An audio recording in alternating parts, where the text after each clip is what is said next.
Hello students, स्वागत है आप सभी का फिर से एक बार। लास्ट सेशन में हमने डिस्कस किया था वेक्टर स्पेस का डेफिनेशन, कुछ इंपॉर्टेंट प्रॉपर्टीज। उसी सीक्वेंस में आगे बढ़ते हुए आज के सेशन में हम बात करेंगे सम इंपॉर्टेंट वेक्टर स्पेस। देखो बच्चों, क्या होता है, कुछ स्टैंडर्ड फील्ड्स पे बेस्ड कुछ स्पेशल सेट्स होते हैं जिनको हम कहते हैं vector space over the specific field. अब इन जनरल अपने को ये सब चीजें पता होनी चाहिए, तो हम आज बात करेंगे कि कौन कौन सा स्टैंडर्ड वेक्टर स्पेसेस होते हैं। इनमें से कुछ रिजल्ट्स को हम प्रूव भी करेंगे क्योंकि एग्जामिनेशन पॉइंट ऑफ व्यू से वो बहुत ज्यादा इंपॉर्टेंट होंगे। एग्जाम में कभी कभी इस तरह के क्वेश्चंस को पूछा भी जाता है। जिसे हम बात करें कि v is equal to R N. अब आर एन का मतलब होता है एन टपल। अब एन टपल से हम क्या समझे कि एक ऐसा कलेक्शन आएगा। देखो, टू टपल का मतलब होता है ऑर्डर्ड पेयर, थ्री टपल का मतलब होता है ऑर्डर्ड ट्रिपलेट, तो एन टपल का मतलब क्या होगा, ऑर्डर्ड के फॉर्म में आएंगे एन नंबर ऑफ एलिमेंट्स। ठीक है ना। तो यदि हम कहें कि कोई वेक्टर स्पेस कैसा है, वी सपोज एक सेट है जो कि एन टपल के फॉर्म में है, जिसके एलिमेंट्स जो होंगे वो एन टपल में होंगे, like a1 a2 a3 an, जहां a जो है वो कोई एक रियल नंबर को रिप्रेजेंट करे for the values i is equal to 1 2 3 up to n। और मान लो f आपके पास कोई एक रियल नंबर का फील्ड है, तो आप ये कहेंगे कि VNR या RNR is a vector space. मतलब रियल नंबर का कोई n टपल सेट है यदि आपके पास, तो वो किसी रियल नंबर की फील्ड पे हमेशा क्या होगा, एक वेक्टर स्पेस होगा। आज हम यही जो रिजल्ट है वो प्रूव करने जाएंगे। कई दफा एग्जाम में पूछा गया है कि VNF या RNR is a vector space, आप प्रूव करें। ठीक है ना। क्योंकि n टपल का कोई एक सेट कैसे वेक्टर स्पेस को जनरेट करता है, बहुत अच्छे से इस सेशन में आज हम डिस्कस करेंगे इस चीज को। कुछ और एग्जांपल्स लेते हैं।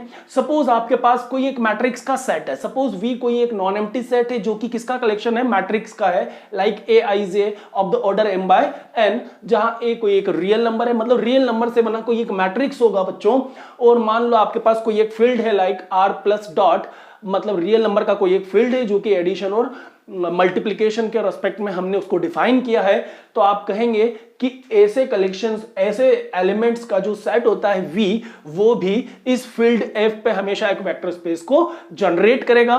थर्ड एग्जांपल ले कि V सपोज आपके पास कोई एक पॉलिनोमियल का सेट है। हम डिफरेंट सेट्स के बारे में बात कर रहे हैं बच्चों कि किस प्रकार की फील्ड पे किस प्रकार का एक सेट वेक्टर स्पेस बनाएगा। तो ये कुछ स्टैंडर्ड जो है ना रिजल्ट्स मैंने आपके सामने लिखे हैं। देखते बराबर अपने को समझ में आना चाहिए कि हम इस तरह का जो सेट है ना हमेशा इस प्रकार की फील्ड पे एक वेक्टर स्पेस होगा। इनको हम प्रूव भी करेंगे, बहुत सारी प्रॉपर्टीज के बारे में यहां पे डिस्कशन भी करेंगे आज के सेशन में हम। तो सपोज हमारे पास कोई एक पॉलिनोमियल का सेट है। अब पॉलिनोमियल कैसा होगा, a0 plus a1x plus a2x square plus up to anx power n, जहां a कोई एक रियल नंबर है, जो कॉफिशिएंट्स ऑफ वेरिएबल्स या डिफरेंट पावर्स के कॉफिशिएंट्स आपको दिखते हैं वो सपोज कोई रियल नंबर है।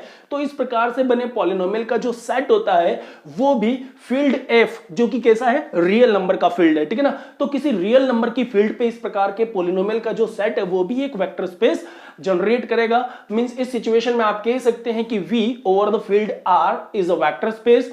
अब मान लिया जाए कोई आपके पास रियल वैल्यूड फंक्शन है। बच्चों, रियल वैल्यूड फंक्शन का मतलब क्या होता है कि वो फंक्शन जो x की हर एक रियल वैल्यू के लिए फंक्शन की वैल्यू भी कैसी मिल जाए, आपको रियल फॉर्म में मिल जाए, तो ऐसे फंक्शन को हम कहते हैं रियल वैल्यूड फंक्शन। तो मान लो V आपके पास एक सेट है, कैसा है, रियल वैल्यूड फंक्शन f का एक सेट है, जबकि फंक्शन को आप कैसे डिफाइन करते हैं, R टू R पे।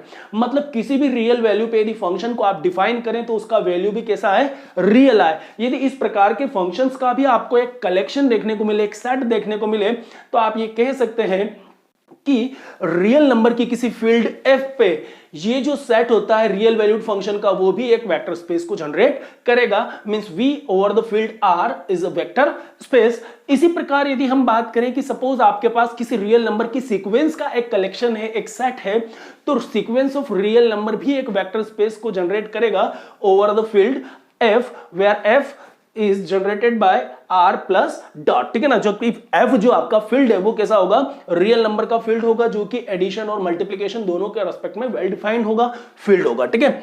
Then VR is a vector space. मतलब हम क्या समझे कि सपोज रियल नंबर का आपके पास कोई भी एक सीक्वेंस है, रियल नंबर की किसी फील्ड पे यदि आप प्रूव करना चाहें तो वहां भी आपको एक वेक्टर स्पेस देखने को मिल जाएगा। तो मतलब इस प्रकार की सीक्वेंस का जो कलेक्शन होता है वो भी रियल नंबर की फील्ड पे एडिशन एंड मल्टीप्लिकेशन के रेस्पेक्ट में एक वेक्टर स्पेस को जनरेट करेगा।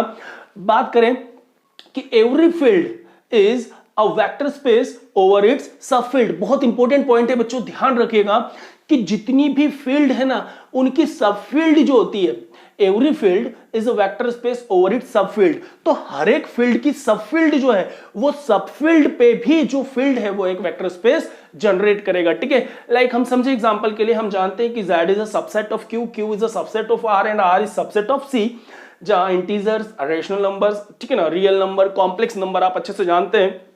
तो हम ये कह सकते हैं कि C over R, C over Q, R over Q are the vector spaces, ठीक है ना। मतलब देखो आर किसका सबसेट है, सी का। तो आर को यदि आप फील्ड मानते हैं और सी आपके पास नॉन एम्प्टी सेट है, तो सी ओवर द फील्ड आर जो है हमेशा एक वेक्टर स्पेस बनेगा। उसी प्रकार सी ओवर द फील्ड क्यू भी जो है एक वेक्टर स्पेस बनेगा, आर ओवर द क्यू भी एक वेक्टर स्पेस बनेगा। मतलब देखो क्या होता है बच्चों, जिस सेट को आपको वेक्टर स्पेस बताना होता है ना, वो बाहर की साइड लिखा जाता है। मतलब पहले आने वाला हमेशा बड़ा होता है। ये डिफाइन किस पे है, आर पे है। मतलब आर के एलिमेंट्स का कॉम्बिनेशन यदि आप सी मतलब कॉम्प्लेक्स नंबर के साथ लेना बच्चों, यदि रियल नंबर का कॉम्बिनेशन आप कॉम्प्लेक्स नंबर के साथ ले, तो फिर एक कॉम्प्लेक्स नंबर जनरेट हो जाए, कुल मिला के ये कहा जा रहा है। तो ऐसे तमाम कलेक्शंस जो होते हैं वो भी एक वेक्टर स्पेस को जनरेट करते हैं। इंपॉर्टेंट रिजल्ट है, याद रखने के पॉइंट ऑफ व्यू से आपको बताया जा रहा है। अब क्यू जेड जो है ना बच्चों, अब Z is subset of Q, but Q over the field Z is not a vector space, क्योंकि जेड एक फील्ड नहीं होता। यहां पे ना मल्टीप्लिकेटिव इनवर्स और स्केलर मल्टीप्लिकेशन की प्रॉपर्टी सेटिस्फाई नहीं हो पाती, इस वजह से हम जेड फील्ड नहीं होता है, तो इसलिए ये क्यू और जेड जो है वो एक वेक्टर स्पेस नहीं बनता है। आई होप कि प्रॉपर्टीज आपको समझ में आई होगी। लेते हैं फर्स्ट एग्जांपल, जिसमें हम प्रूव करेंगे कि किन्हीं एन टपल रियल नंबर का जो कलेक्शन होता है वो एक फील्ड रियल नंबर की किसी फील्ड पे एक वेक्टर स्पेस को जनरेट करता है। तो देखिए स्टूडेंट्स, आपके सामने क्वेश्चन कैसा आएगा, late f be an arbitrary field, then prove that the set of all ordered n tuples of the elements of the field f with respect to vector addition and scalar multiplication will be a vector space over the field f। मतलब n tuples के जो आपका field है, उस field के जितने भी elements होंगे उनका यदि आप एन टपल फॉर्म करें, तो ऐसे कलेक्शन का, ऐसे सेट का आपको क्या प्रूव करना है, एक वेक्टर स्पेस प्रूव करना है। ऐसे मतलब एन टपल वाले एक सेट को आपको वेक्टर स्पेस प्रूव करना है, जबकि वो जो एन टपल के एलिमेंट्स है वो कहां से आएंगे, फील्ड के एलिमेंट्स होंगे, ठीक है ना। अब जबकि आपको ये दिया गया है कि भाई vector addition and scalar multiplication जो है कि एन टपल का कैसे डिफाइन किया जाएगा। कई बार एग्जाम में जब प्रश्न पूछा जाता है तो इस तरह से आपको वेक्टर एडिशन और स्केलर मल्टीप्लिकेशन एन टपल का डिफाइन करके दिया जाता है, कई बार नहीं भी दिया जाता, सिर्फ इतना सा लिख दिया जाता है कि prove that the set of all ordered n tuple will form a vector space over the field f। केवल इतना दे दिया जाएगा। तो आपको यह पता होना चाहिए कि n tuple का एक सेट कैसा डिफाइन होता है, उसके एलिमेंट्स को आप वेक्टर कहेंगे, और उन वेक्टर्स का एडिशन कैसा होता है और स्केलर के रिस्पेक्ट में मल्टीप्लिकेशन कैसा होता है। कई बार ऐसा डिफाइन करके दिया जाता है, कई बार डायरेक्ट पूछा जाता है। कोई बात नहीं, हम सीख लेते हैं कि मान लो a1 a2 a3 an ये आपके पास n टपल का एक सेट है, ठीक है ना। अब मान लो b1 b2 b3 bn आपके पास दूसरा n टपल है। इन दोनों को यदि आपको ऐड करना है ना बेटा, तो आपको क्या करना पड़ेगा, ऑर्डर्ड टपल को तो आपको ऑर्डर्ड पेयर को ऐड करना आता है ना, a1 b1 a2 b2। तो आप क्या करेंगे, पहले पहले को ऐड करेंगे, कॉमा दूसरे दूसरे को ऐड करेंगे। n के लिए भी यही कर दो, a1 तो ये पहला b1, दोनों को आप क्या कर देंगे, ऐड कर देंगे, a1 plus b1, comma second को ऐड कर दो, a2 plus b2, then an plus bn। इस प्रकार से आपको ऐड करना है। यदि स्केलर का मल्टीप्लिकेशन इस टपल के साथ हो जाए, like a into a1 a2 a3 an, तो आप क्या करेंगे, a को हर नंबर के साथ क्या कर देंगे, अंदर मल्टीप्लाई कर देंगे। मतलब a1 a2 a3 up to an, ठीक है। जहां ये जितने भी a या फिर a1 a2 a3 b1 b2 b3 ये किसके एलिमेंट्स होंगे, स्केलर्स होंगे, फील्ड के एलिमेंट होंगे, मतलब ये स्केलर्स होंगे, ठीक है ना। और ऐसे स्केलर्स का जो एन टपल है वो एक वेक्टर स्पेस फॉर्म करेगा, आपको प्रूव करना है। बच्चों वेक्टर स्पेस प्रूव करना किसी भी सेट के लिए बहुत आसान है। लास्ट सेशन में हमने पूरे लेक्चर में ये बहुत अच्छे से सीखने की कोशिश किया था कि वेक्टर स्पेस क्या होता है, उसकी बेसिक प्रॉपर्टीज क्या होती है। अब आज का ये क्वेश्चन आपको तभी समझ में आएगा जब लास्ट वीडियो आपने देखा हो, आपको वो समझना जरूरी होता है। जिन स्टूडेंट्स ने नहीं देखा वो आई टैब पर क्लिक करके पहले उस वीडियो को देख लीजिए, सो दैट कि आपको आज का सेशन अच्छे से समझ में आ जाए। हम प्रूव करेंगे कि भाई ये इस प्रकार के n टपल्स का जो सेट होता है, एलिमेंट्स के n टपल का एक सेट एक वेक्टर स्पेस होता है। बहुत इंपॉर्टेंट क्वेश्चन है। देखिए आपको क्या करना है, सबसे पहले तो वेक्टर v जो है ना एक सेट आप कंसिडर कर लो। हमने मान लिया कि v हमारे पास क्या है, कोई एक n टपल एलिमेंट्स, फील्ड के n टपल एलिमेंट्स का कोई एक सेट है।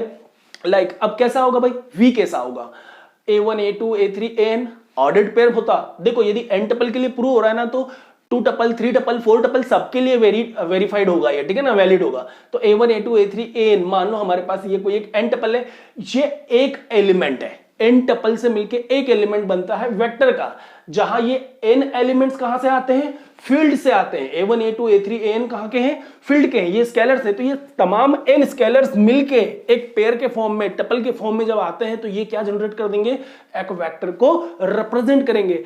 ऐसे आपके पास जितने भी वेक्टर्स होंगे उन सब वेक्टर स्पेस का ये एक कलेक्शन है, और बताना है कि ये इस प्रकार की एक फील्ड पे वेक्टर स्पेस होता है। कई बार एग्जाम में पूछा गया है। अब बच्चों देखो क्या होता है, हमको प्रूव करना है कि VF एक वेक्टर स्पेस है। आप अच्छे से जानते हैं कि वेक्टर स्पेस कब होगा, कोई सेट, मान लो V आपके पास कोई एक सेट है, तो ये किसी फील्ड पे एक वेक्टर स्पेस होगा यदि ये कुछ प्रॉपर्टीज को फॉलो कर दे। और सबसे पहला आपने क्या देखा था कि V plus is an abelian group.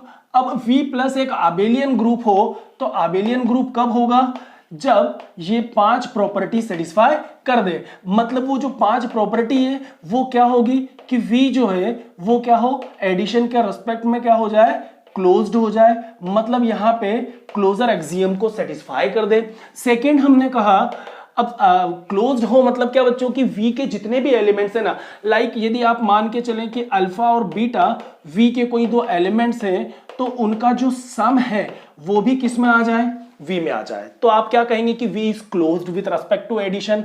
Second की यदि हम बात करें तो आप कहते हैं एसोसिएटिव लॉ भी यहाँ पे फुलफिल होना चाहिए। तो एसोसिएटिविटी के लिए आप क्या करेंगे कि आप V के कोई 3 एलिमेंट्स ले लें, like alpha beta and gamma. मान लो ये आपके पास कोई 3 एलिमेंट्स है V के, तो आप ये कहें कि alpha plus beta plus gamma, it will be alpha plus beta plus gamma.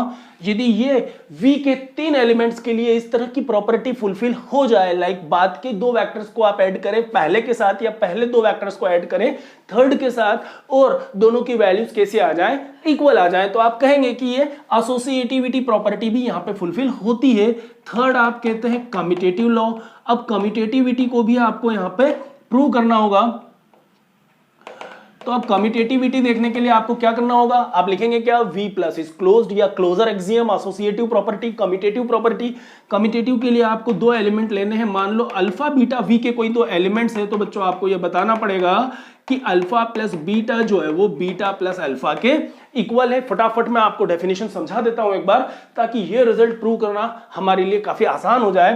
तो देखो अल्फा प्लस बीटा लिखो या बीटा प्लस अल्फा लिखो, दोनों से कोई फर्क नहीं पड़ता, दोनों इक्वल होने चाहिए किसी भी V के एलिमेंट्स के लिए। यदि आप ये कंडीशन फुलफिल कर देते तो हम कहेंगे कम्यूटेटिव प्रॉपर्टी भी सेटिस्फाई हो रहा है।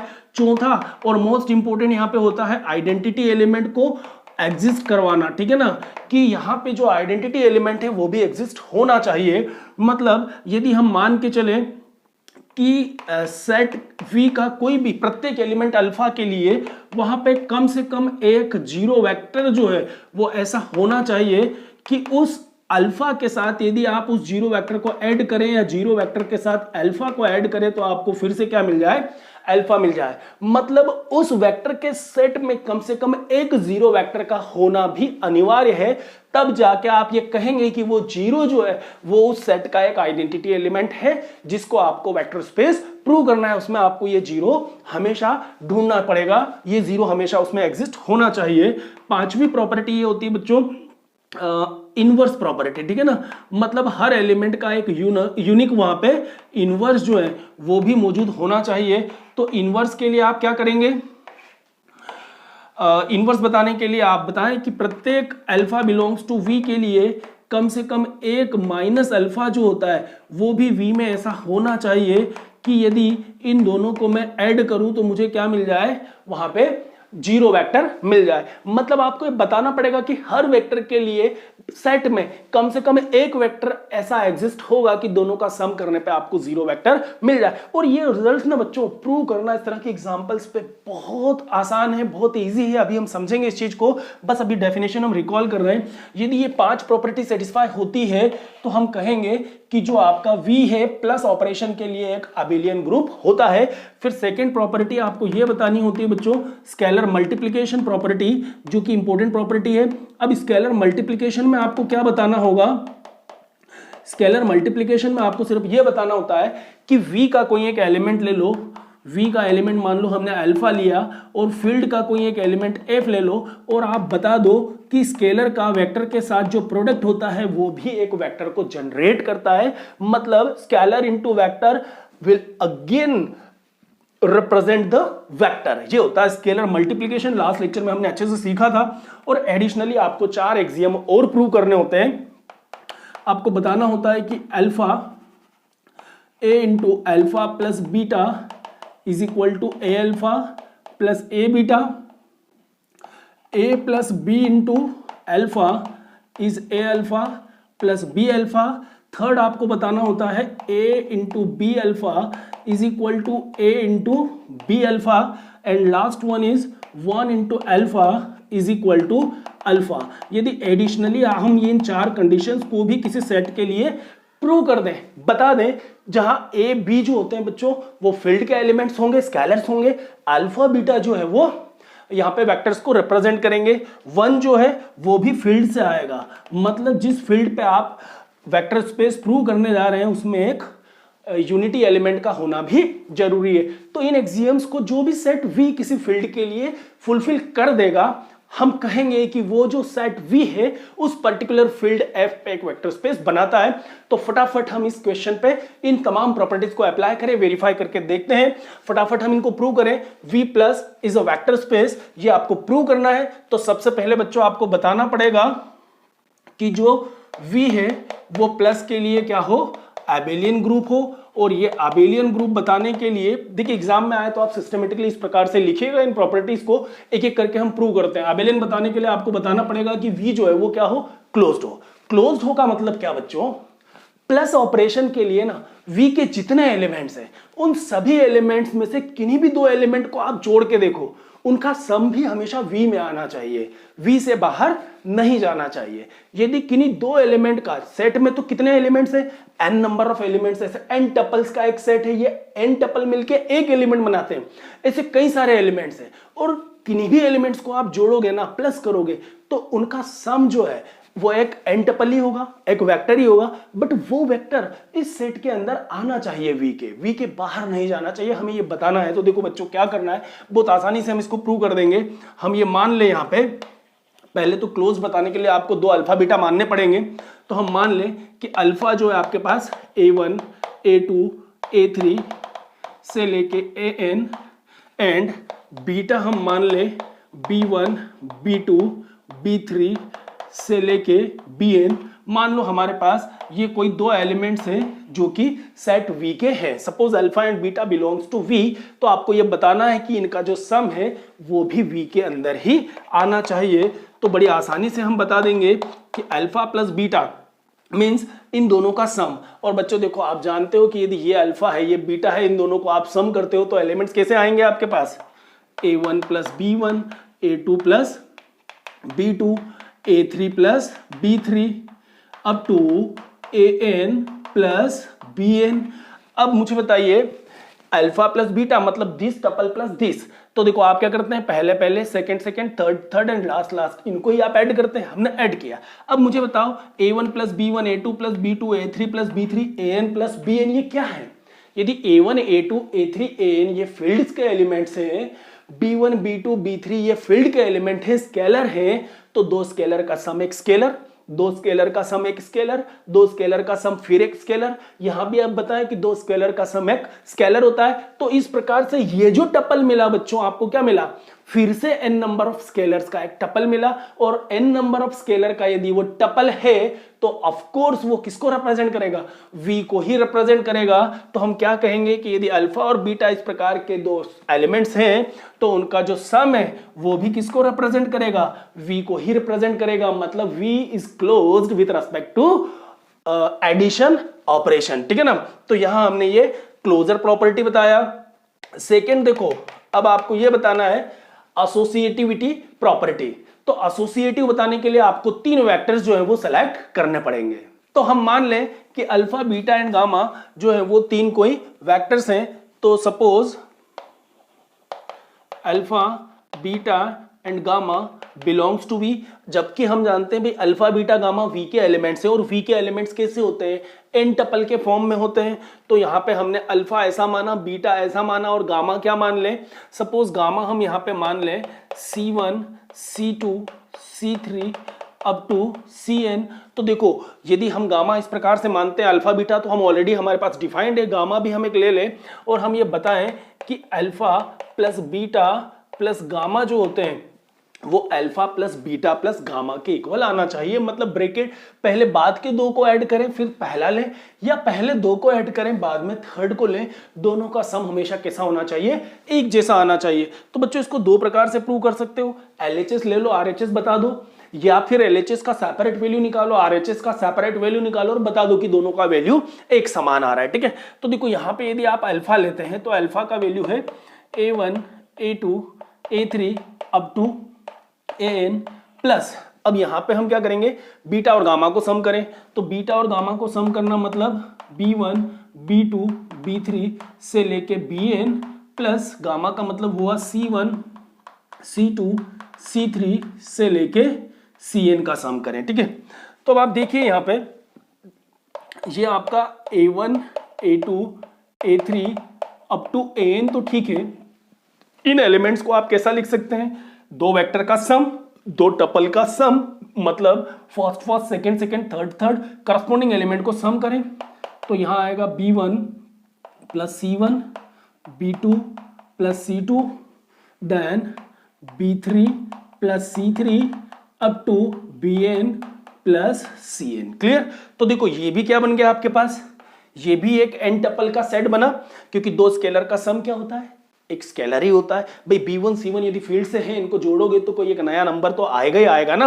अब इनको आप ऐड करें तो देखो फिर से दो टपल बने, इनको सम करें दो वेक्टर्स को, तो क्या आएगा A1 plus B1 plus C1 comma A2 plus B2 plus C2 plus A3 plus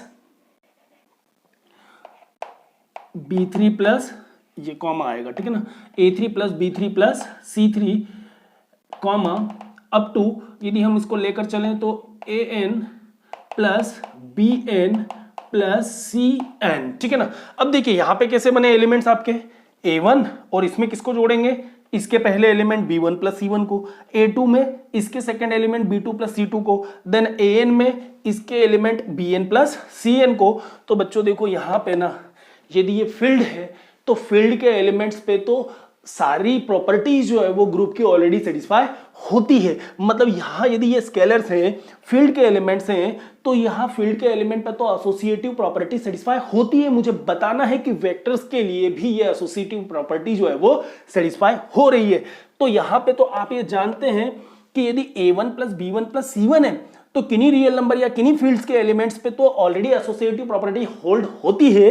तो A1 plus B1 plus C1 को आप क्या लिख सकते हो, A1 plus B1 plus C1 comma A2 plus B2 plus C2 comma up to AN plus BN plus CN।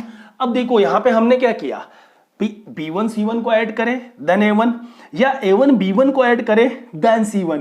आपको ना ये अल्फा के लिए, बीटा के लिए, गामा के लिए, मतलब वेक्टर के एलिमेंट्स के लिए यदि ये प्रॉपर्टी प्रूव करके बतानी होगी ना, जब भी इस तरह के क्वेश्चंस आप करते हैं बच्चों, तो ध्यान रखिएगा वेक्टर के एलिमेंट्स के लिए कंडीशन प्रूव करनी है ना, तो उसके लिए आप क्या कर दो, फील्ड के एलिमेंट पे ये कंडीशन लगा दो और बता दो कि भाई वेक्टर के लिए भी ये होल्ड होता है, ठीक है ना।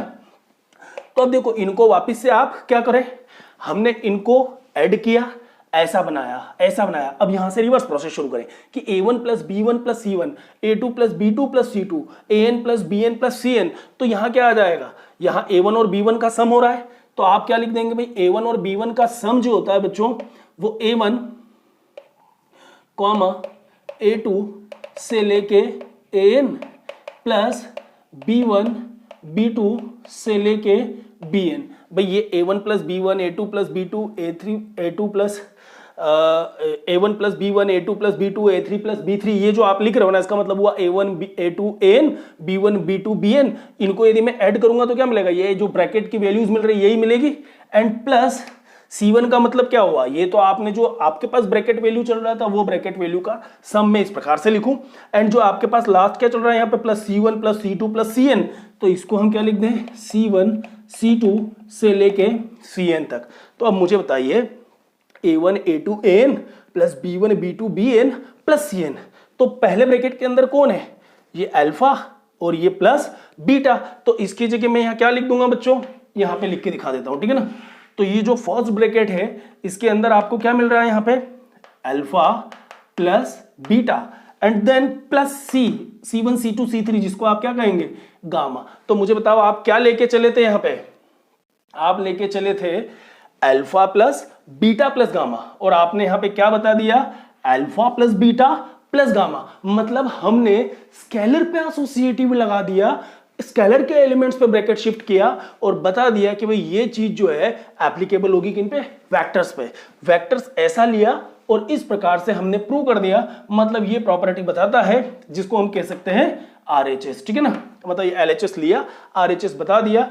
तो इस प्रकार से हम बता सकते हैं कि ये जो है एसोसिएटिविटी प्रॉपर्टी भी यहां पे V के एलिमेंट्स के लिए होल्ड होता है। कम्यूटेटिव बताना बड़ा आसान है। नेक्स्ट प्रॉपर्टी जो आएगी आपकी थर्ड, कम्यूटेटिव प्रॉपर्टी। और कम्यूटेटिव प्रॉपर्टी बताना देखो बड़ा आसान है। आप क्या ले लें, alpha plus beta is equal to क्या बताना है, बीटा प्लस अल्फा। तो भाई अल्फा प्लस बीटा का मतलब क्या हुआ बच्चों, आप क्या बता देंगे, अल्फा प्लस बीटा। देखो इस तरह से आपसे बन जाए तो ठीक है, नहीं तो कोई दिक्कत नहीं। आप पहले ये ले लें, इसका वैल्यू निकालें, फिर ये ले लें, इसका वैल्यू निकालें, तो भी आंसर सेम ही आएगा, ठीक है ना। अल्फा प्लस बीटा को आप क्या ले लें, A1 A2 से लेके An, ये हुआ आपका अल्फा।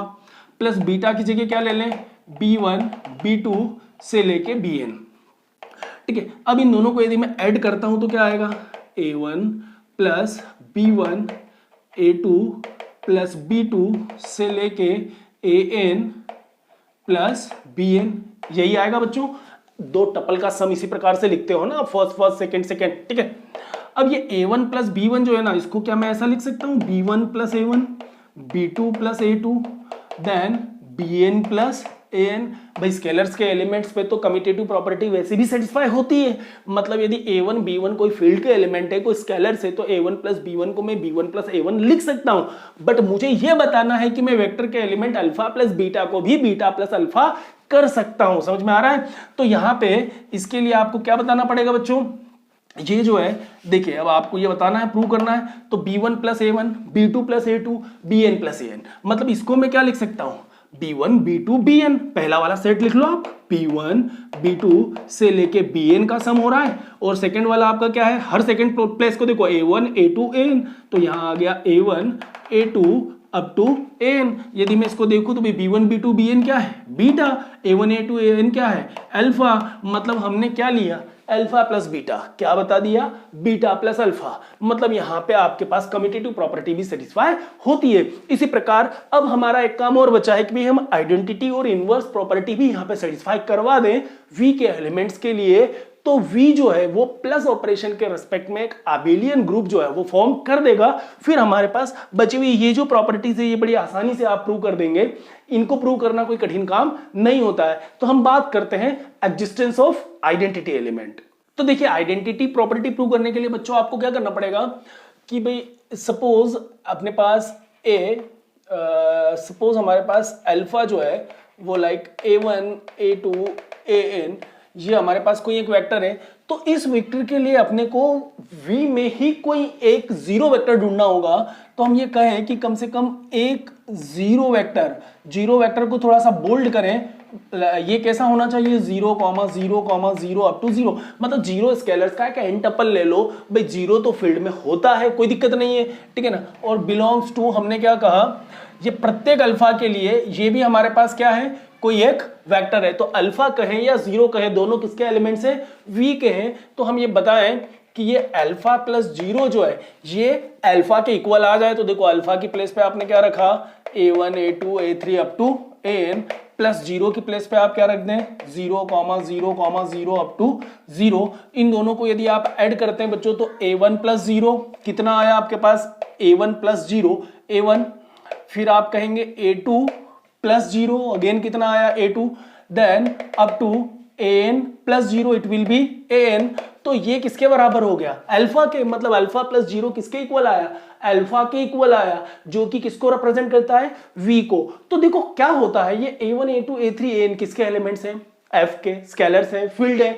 0 0 0 0 किसके एलिमेंट्स हैं, F के स्केलर्स हैं। बट इन स्केलर्स का n नंबर ऑफ एलिमेंट्स का यदि हम एक टपल बनाए और किसी अल्फा के साथ वेक्टर के साथ हम यदि उनको ऐड करते हैं, तो वापस क्या मिल जाता है, हमको एक वेक्टर मिलता है। तो alpha plus 0 is equal to alpha.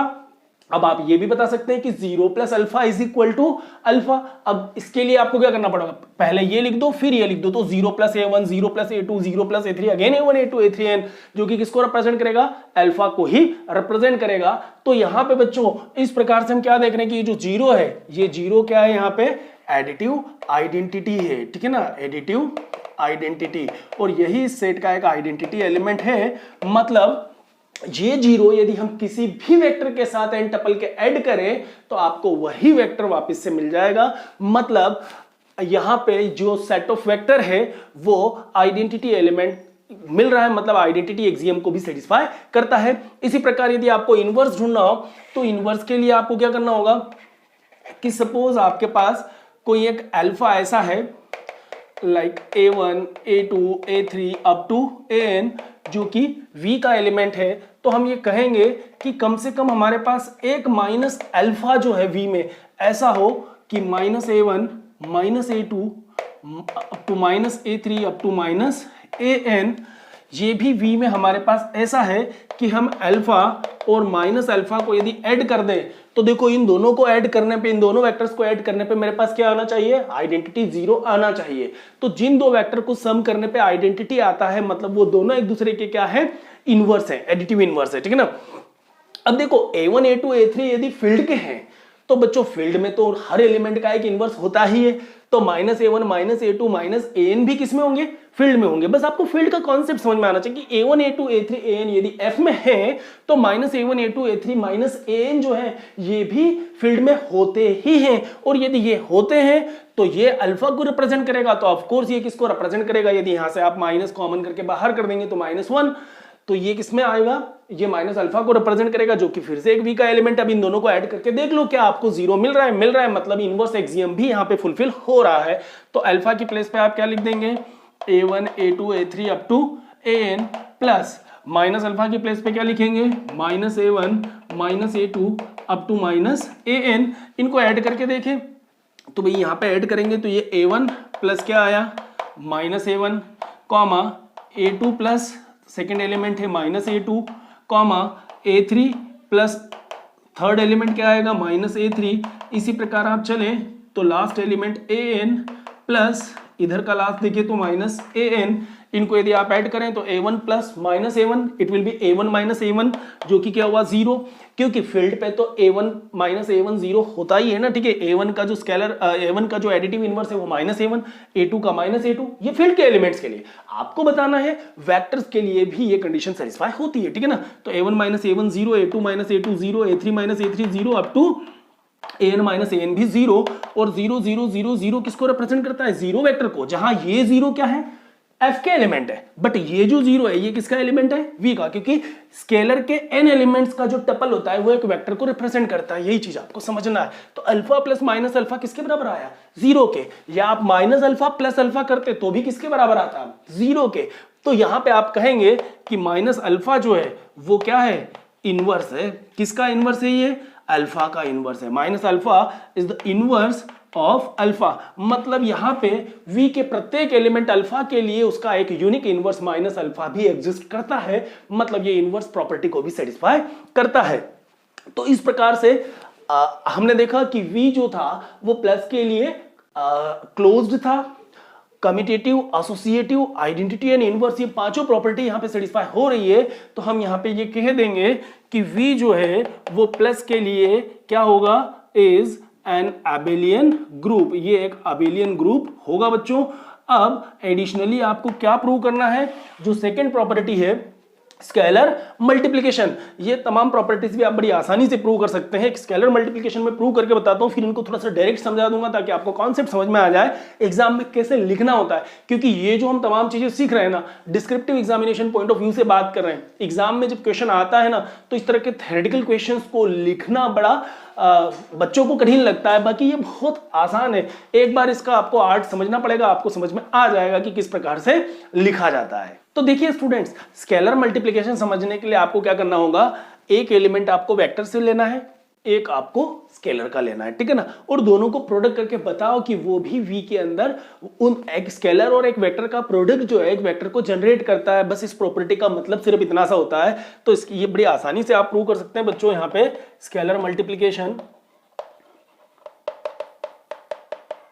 तो स्केलर मल्टीप्लिकेशन के लिए देखो आप क्या ले लो, सपोज एक आपने वेक्टर लिया अल्फा, तो अल्फा कैसा होगा, n स्केलर्स का एक टपल, ठीक है ना, a1 a2 up to n, और मान लो कि आपने एक स्केलर a लिया जो कि फील्ड f का है।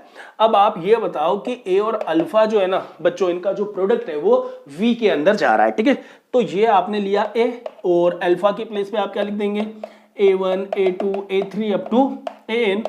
अब देखो इस a को यदि अंदर मल्टीप्लाई करता हूं तो आपको प्रॉपर्टी पता है ऑर्डर्ड पेयर की, ऑर्डर्ड टपल की, कि ये a अंदर जाएगा तो सारे एलिमेंट्स पे मल्टीप्लिकेशन आएगा। तो a into a1 comma a into a2 up to a into an। अब देखो a क्या है, स्केलर है, फील्ड का एलिमेंट है। a1 a2 a3 an क्या है, स्केलर्स है, फील्ड के एलिमेंट्स हैं। इनके एन टपल मिलके एक वेक्टर बना रहे हैं, ठीक है ना। और आप जानते हैं कि नहीं, दो स्केलर का प्रोडक्ट एक स्केलर होता ही है। तो a1 क्या हुआ, एक स्केलर हुआ, a2 क्या हुआ, स्केलर हुआ, an क्या हुआ, स्केलर हुआ। फील्ड के दो एलिमेंट का प्रोडक्ट करेंगे तो फिर से फील्ड का एलिमेंट होगा, मींस दो स्केलर का प्रोडक्ट एक स्केलर ही होता है। तो यहां पे हम ये कह सकते हैं कि ये स्केलर ये स्केलर ये स्केलर, तो n स्केलर्स का जो टपल है वो किसको रिप्रेजेंट करता है भाई, n स्केलर्स का एक टपल जो है वो एक वेक्टर को रिप्रेजेंट करता है। तो ये किसमें जाएगा, v में, मतलब a अल्फा किसमें गया आपका, v में गया। तो स्केलर इनटू वेक्टर का जो प्रोडक्ट होता है वो किसको फॉर्म करेगा, वेक्टर को ही फॉर्म करेगा, मतलब स्केलर मल्टीप्लिकेशन भी यहां पे फुलफिल होता है। अब बात करते हैं रिमेनिंग ये चार पोस्टुलेट्स जो कि वेक्टर एडिशन और स्केलर मल्टीप्लिकेशन के कंबाइंड प्रॉपर्टीज हैं, इनको फटाफट हम प्रूव करके देखते हैं। फिर यदि ये चारों फुलफिल हो गए तो हम कहेंगे n टपल का एक सेट जो है वेक्टर स्पेस को फॉर्म करता है। अब देखिए स्टूडेंट्स, इन चार एडिशनल प्रॉपर्टी को प्रूव करना भी यहाँ बहुत आसान है, जैसा कि हमने पहले किया। अब आपको यहां क्या करना होगा, a into alpha plus beta को बताना है कि a alpha plus a beta के इक्वल है। देखो a जो है स्केलर का है, अल्फा बीटा जो है वो वेक्टर के। हम मान लें कि भाई a b फील्ड के कोई दो एलिमेंट्स है, अल्फा बीटा वेक्टर्स के हैं। आपको पता है कि वेक्टर के एलिमेंट्स कैसे होंगे, अल्फा जो कि n टपल ऑफ स्केलर्स का एक फॉर्म होगा, a1 a2 a3 an। Beta जो है वो भी n टपल एलिमेंट्स का एक फॉर्म होगा, b1 b2 b3 bn। अब यहां हमसे कहा गया है कि a into alpha plus beta आपको प्रूव करना है कि a alpha plus a beta है। तो देखो a अपनी जगह, अल्फा प्लस बीटा, अल्फा आपको पता है आपने क्या एज्यूम किया है यहाँ पे, a1 a2 a3 an। Beta जो है आपका ये है, इन दोनों को आपने ऐड किया, और आप जानते हो कि दो टपल को ऐड करना मतलब उनके करस्पॉन्डिंग एलिमेंट्स का सम, फर्स्ट का, सेकंड का, थर्ड का, nth का। तो a1 b1 का सम, a2 b2 का सम, a3 b3 का सम, an bn का सम। अब a आपका बाहर है। अब आपको क्या करना है, किसी स्केलर का किसी वेक्टर के साथ, n टपल वेक्टर के साथ प्रोडक्ट करना है। तो ये जो बाहर a है ना, ये हर एलिमेंट के साथ क्या होगा, प्रोडक्ट होगा।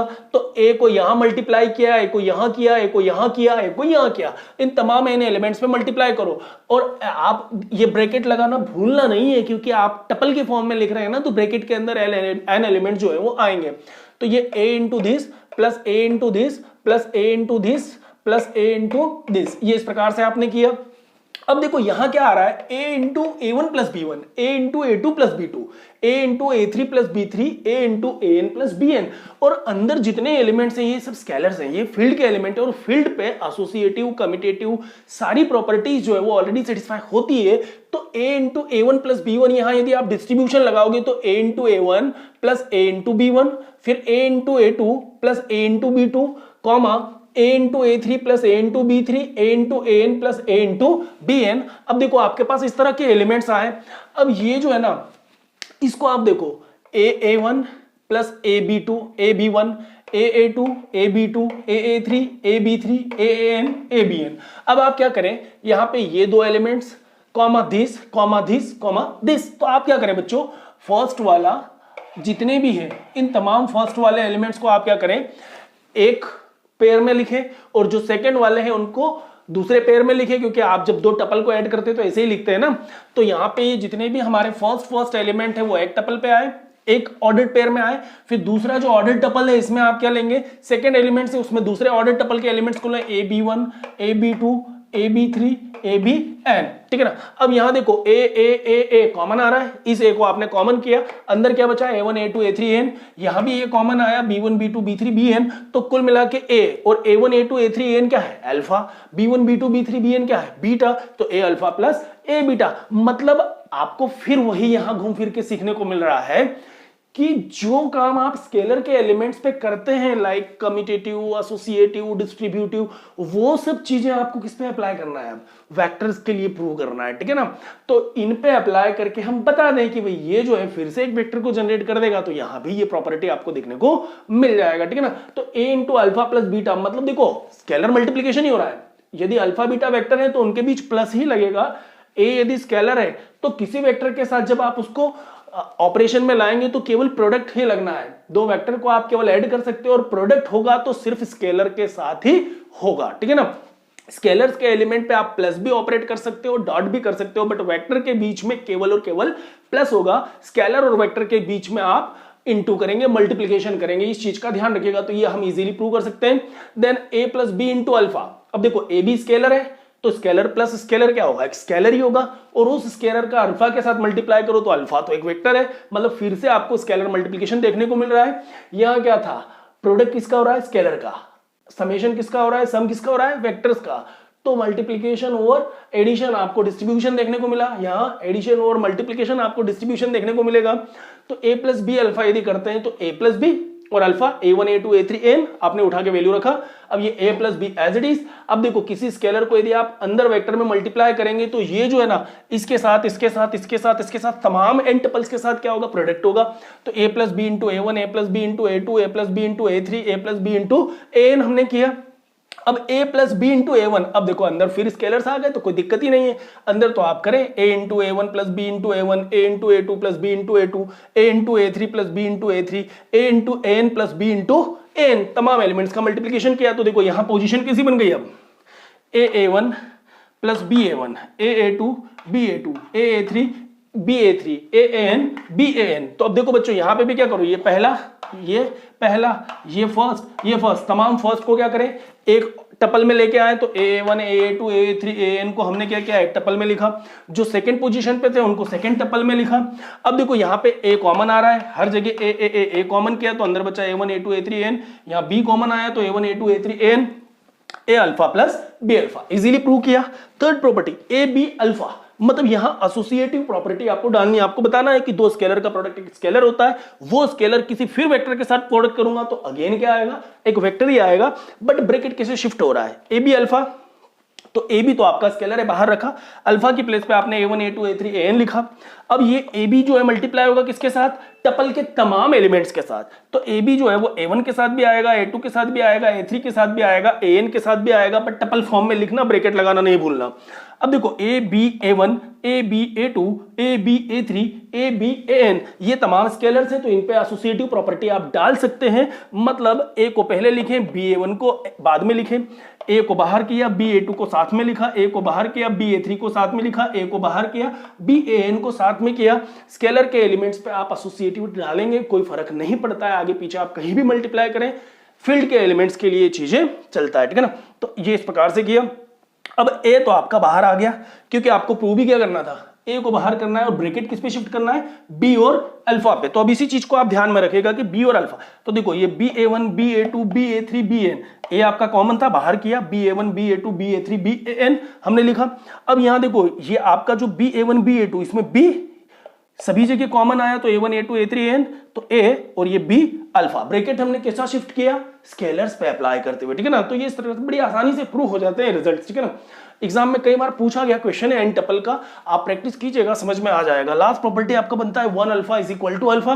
तो मान लो 1 आपका कोई फील्ड का है, अल्फा क्या है, वेक्टर है, तो भाई वेक्टर का मल्टीप्लिकेशन तो स्केलर के साथ ही होता है ना, तो 1 हमेशा फील्ड से ही आना चाहिए। तो 1 बिलोंग्स टू एफ। अल्फा क्या होगा, एन टपल का एक कोई सेट होगा, ठीक है ना, जिसको हमने कहा वी का एलिमेंट है। 1 इंटू अल्फा, तो 1 into alpha means A1 A2 A3 AN। अब 1 का मल्टीप्लाई करें हर नंबर के साथ, तो 1A1 1A2 1A3 1AN। हम जानते हैं कि 1 इंटू A1 A1 ही होगा, 1 इंटू A2 A2 होगा, 1A3 A3 होगा, 1AN AN होगा। तो A1 A2 A3 AN मिलके फिर अल्फा आया, मतलब 1 into alpha is equal to alpha आया। तो इस प्रकार हमने क्या देखा कि भाई V जो है वो दी गई फील्ड F के लिए एक वेक्टर स्पेस बनाता है, hence V is a vector space over the field F। I hope कि आपको लेक्चर समझ में आया होगा। इस प्रकार हम बड़ी आसानी से इन 10 प्रॉपर्टी को जो है सेटिस्फाई करवा सकते हैं किसी भी सेट के लिए। नेक्स्ट सेशन में हम बात करेंगे कुछ और इंपॉर्टेंट क्वेश्चंस की, देन सबस्पेस की बात करेंगे, फिर basis and then linear transformation sequentially समझेंगे। आप प्लीज वीडियो को लाइक कीजिए, अपने फ्रेंड्स के साथ शेयर कीजिए, चैनल को सब्सक्राइब जरूर कीजिए। Thank you very much, thanks.